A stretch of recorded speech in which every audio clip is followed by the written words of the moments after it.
नमस्कार मित्रों, ज्योतिष मंत्रा चैनल पे आप सभी दर्शकों का हार्दिक स्वागत है। आशा करते हैं आपको हमारा ये चैनल पसंद आया होगा। अगर आपको ये चैनल पसंद आया है तो इस चैनल को सब्सक्राइब जरूर करें, इस वीडियो को लाइक शेयर करें और बेल आइकन को जरूर प्रेस करें, जिससे कि आपके पास लेटेस्ट वीडियो की जानकारी आती रहेगी। और अगर आप हमारे चैनल से पहली बार जुड़े हैं तो आप इस वीडियो को अंत तक देखें, आपको जरूर ये वीडियो जरूर पसंद आएगा। तो हमारी एक वैदिक ज्योतिष का सरल अध्ययन नाम से एक श्रृंखला चल रही है, जिसमें हमने अभी लगन अनुसार शुभ और अशुभ ग्रह का निर्धारण करना सीखा है। तो पिछले वीडियो में हमने मेष लगन में कौन से ग्रह शुभ होंगे, कौन से ग्रह अशुभ होंगे, उनके बारे में पढ़ा था। तो आप ये देखिए, एक हमने आज वृष लगन की कुंडली ली है।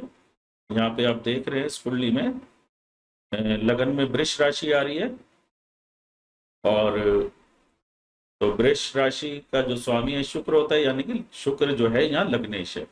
अब शुक्र की जो राशि है, दूसरी राशि आप देखेंगे छठे घर में आ रही है। शुक्र की दूसरी राशि छठे घर में आ रही है, यानी कि शुक्र छठे घर का भी स्वामी हुआ।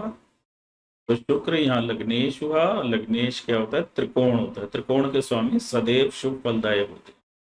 और छठा जो है त्रिषणाय ग्रुप का है, तो 3, 6, 11 के स्वामी पापी होते हैं। लेकिन शुक्र क्योंकि लग्नेश है, इसलिए इसको छठे का इतना दोष नहीं लगेगा।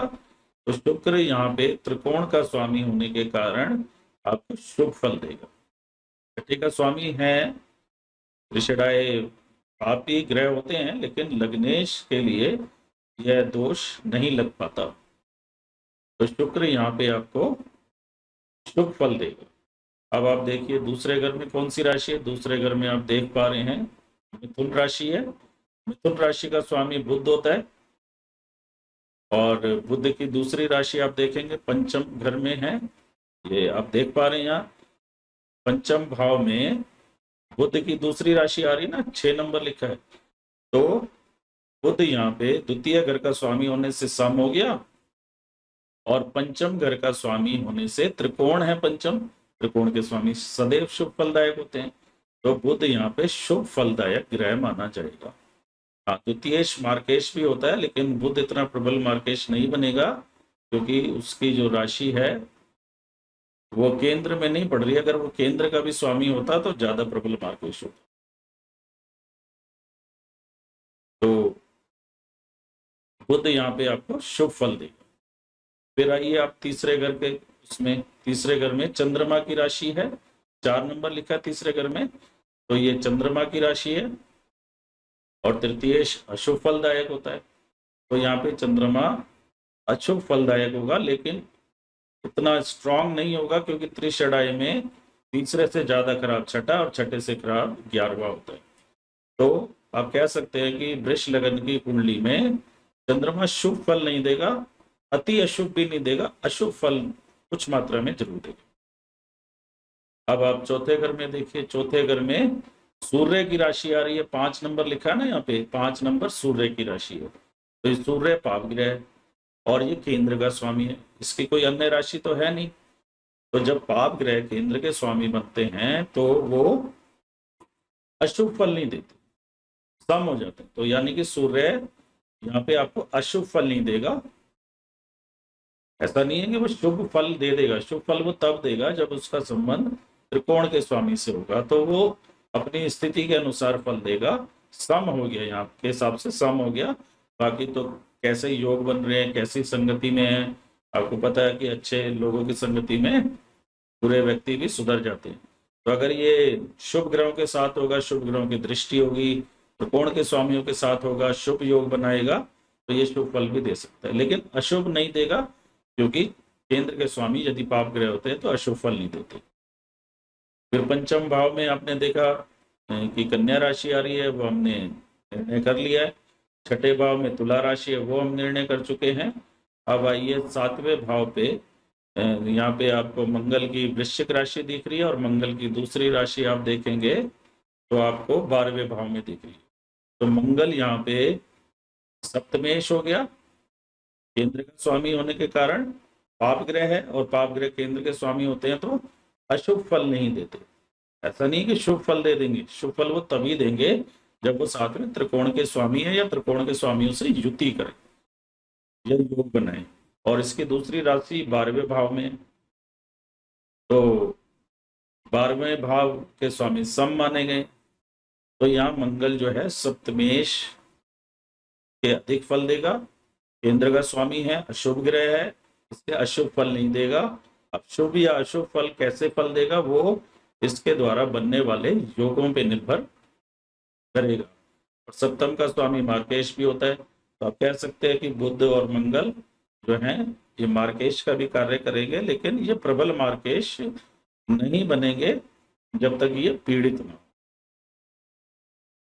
क्योंकि शुभ ग्रह जब केंद्र का स्वामी होता है ना सप्तम का, जैसे गुरु है मिथुन लगन की कुंडली में, या कन्या लगन की कुंडली में भी गुरु है, और मेष लगन की कुंडली में शुक्र था, हमने देखा था। तो शुभ ग्रह जब बनते हैं ना केंद्र के स्वामी, तो उनमें केंद्राधिपति दोष आता है, तो वह प्रबल मार्ग बनते हैं। अब आप यहाँ पे गुरु को देखिए, गुरु की एक राशि धनु राशि अष्टम में आ रही है, और गुरु की दूसरी राशि कहाँ पे आ रही है आप देखिए 11वें भाव। तो अष्टमेश मैंने बताया था प्रबल पापी होता है, और 11वें भाव में धनु मिथुन की, ये 11वें भाव में मीन राशि आ रही है गुरु की दूसरी राशि। ये त्रिषडाय ग्रुप का है 11वां भाव, एकादश भाव है ना, त्रिषडाय आय भाव भी कहते हैं। और त्रिषडाई में तीसरे से छठा ज्यादा पापी, छठे से 11वां ज्यादा पापी। तो त्रिषडाई में सबसे पापी ग्रह 11वें भाव का स्वामी है, और गुरु ही अष्टमेश भी है। तो गुरु यहाँ पे दो खराब स्थानों का स्वामी हो गया, अष्टमेश और एकादशेश। तो गुरु शुक्र की जो भी लगने हैं, वृष लगन के लिए तो है ही ये स्थिति, तुला लगन में भी बनेगी, लेकिन वृष लगन के लिए गुरु अष्टमेश और एकादशेश होने के कारण एक प्रबल पापी ग्रह। मैंने बहुत सी कुंडलियों में ये देखा है कि अगर ये इसकी स्थिति अच्छी नहीं अपने राशियों में बैठ गया तो अलग बात है, अष्टम में या एकादश में बैठ जाए गुरु तो अच्छे फल दे सकता है, लेकिन बाकी जगह अच्छे फल नहीं देगा। विशेष तौर पे जब ये अन्य पाप ग्रहों से पीड़ित हो, तो जब भी वृष लगन वालों की गुरु की महादशा अंतर्दशा आती है तो उन्हें अनेक परेशानियों का सामना करना पड़ता है। कई बार जमा जमाया जो व्यापार है वो ठप हो जाता है। इसके बाद देखिए शनि की स्थिति। शनि यहाँ पे आप देखेंगे नवमेश है, नवम भाव में शनि की मकर राशि है, और दशमेश भी है, दशम भाव में शनि की कुंभ राशि है। तो शनि यहाँ पे नवम त्रिकोण हो गया, दशम केंद्र हो गया। केंद्र के स्वामी होने के कारण शनि जो है अशुभ फल नहीं देगा, क्योंकि पाप ग्रह जब केंद्र के स्वामी होते हैं तो अशुभ फल नहीं देते। लेकिन त्रिकोण का स्वामी भी है, और नवम प्रबल त्रिकोण है। नवम जो है देखो, एक से बली पंचम त्रिकोण, पंचम से बली नवम त्रिकोण। और जो केंद्र में भी है दशम केंद्र का स्वामी है, दशम केंद्र सबसे ज्यादा बली होता है केंद्र में, 4 से बली सप्तम, सप्तम केंद्र से बली दशम। तो यहाँ शनि जो है प्रबल त्रिकोणेश है और प्रबल केंद्रेश है। तो शनि जो है यहाँ त्रिकोण का स्वामी, वो भी नवम स्थान का स्वामी होने से अति शुभ ग्रह हो गया, और वो केंद्र का भी स्वामी। तो हमने बताया था लग्नानुसार जब शुभ और अशुभ ग्रह का निर्णय करना सिखाया था, उसमें बताया था यदि एक ही ग्रह केंद्र और त्रिकोण का स्वामी होता है तो वह योग कारक कहलाता है। तो शनि यहाँ पे योग कारक है, और साधारण योग कारक नहीं है, प्रबल त्रिकोणेश है और प्रबल केंद्रेश है, नवमेश और दशमेश। तो अगर वृष लगन वाले का शनि अच्छी स्थिति में बैठा हुआ है, और अगर उसके ऊपर कोई दृष्टि और अन्य युति भी नहीं है, तो अकेला शनि ही अगर 6, 8, 12 के अलावा कहीं बैठा है और पाप पीड़ित नहीं है, तो अपने आप में ही बहुत ही अच्छे फल देने में सक्षम है, जातक को बहुत ऊंचाइयों पे ले जा सकता है। तो शनि एक प्रबल त्रिकोणेश और केंद्रेश होने के कारण अति शुभ ग्रह है, योग कारक ग्रह है। तो अब कई बार योग कारक ग्रह होता है लेकिन फिर भी व्यक्ति को लाभ नहीं होता। कई बार उसकी महादशा जो है व्यक्ति के उस काल में नहीं आ पाती जब उसका कार्य करने का पीक होता है। मतलब आप मान लीजिए अगर 25 से 40 के बीच में दशा आती है कोई अच्छे ग्रह की, तो व्यक्ति ज्यादा ऊंचाइयों तक जा सकता है। अब वृद्धावस्था में दशा आएगी तो उसका बुढ़ापा सुधर जाएगा, लेकिन वो कार्य क्षेत्र में इतना नाम नहीं कमा पाएगा, इतना धन नहीं कमा पाएगा। तो यहाँ शनि शुभ ग्रह। तो एक बार विचार कर लेते हैं। शुक्र लग्नेश और षष्ठेश होने के कारण लगन त्रिकोण है तो शुभ ग्रह है। बुध द्वितीय के कारण सम हो गया, पंचम के कारण त्रिकोण का स्वामी होने के कारण शुभ ग्रह है। चंद्रमा तृतीयेश होने के कारण पाप फलदायक है, लेकिन उतना दोष नहीं लगेगा क्योंकि तृतीयेश जो है उतना प्रबल पापी ग्रह नहीं होता। फिर सूर्य जो है चतुर्थ भाव का स्वामी है, पाप ग्रह केंद्र का स्वामी होता है तो अशुभ फल नहीं देता। तो अगर वो शुभ युति में है, अच्छे योग में है, तो शुभ फल भी दे सकता है। मंगल द्वादशेश और सप्तमेश है, तो सप्तमेश के कारण वो केंद्र का स्वामी है और पाप ग्रह है तो अशुभ फल नहीं देगा, द्वादशेश के कारण सम हो गया।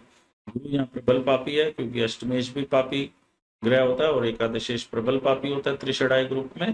तो गुरु 2 खराब स्थानों का स्वामी होने से प्रबल पापी ग्रह हो गया। और शनि का भी अपने काफी विस्तार में चर्चा की है, नवमेश और दशमेश के कारण अति शुभ ग्रह है। तो आज हमने जाना कि वृष लगन में शुभ और अशुभ ग्रह कौन से हैं। तो आपको यही काम हर लगन की कुंडली के लिए करने का अभ्यास करना होगा।